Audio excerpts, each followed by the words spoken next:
अस्सलाम वालेकुम, मैं हूँ सादिया बतूल।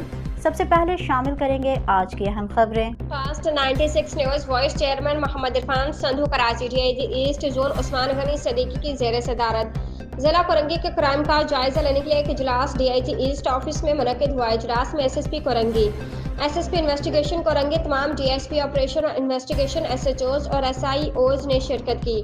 एसएसपी कोरंगी ने जिला कोरंगी के क्राइम के बारे में डीआईजी ईस्ट को ब्रीफिंग दी। एसएसपी इन्वेस्टिगेशन कोरंगी ने पेंडिंग मुकदमात के बारे में डीआईजी ईस्ट को आगाह किया। डीआईजी ईस्ट जोन ने तमाम एसएचओज को सख्ती से हिदायत देते हुए कहा कि वो अपने अपने इलाके में ऑर्गेनाइज क्राइम के खिलाफ सख्त से सख्त कार्रवाई करेंगे। स्ट्रीट क्रिमिनल्स, मंशियात फरोशों और गुटखा फरोशों के खिलाफ सख्त एक्शन लेंगे। किसी की भी एसएचओज के इलाके में मुलज़्ज़म क्राइम पर एसएचओज के खिलाफ सख्त महकमाना कार्रवाई अमल में लाई जाएगी। डीआईजी ईस्ट जोन तमाम एसआईओज को रंगी को हिदायत देते हुए कहा कि वो अपने पेंडिंग मुकदमात के मुलज़मान को जल्द अज जल्द गिरफ्तार करेंगे।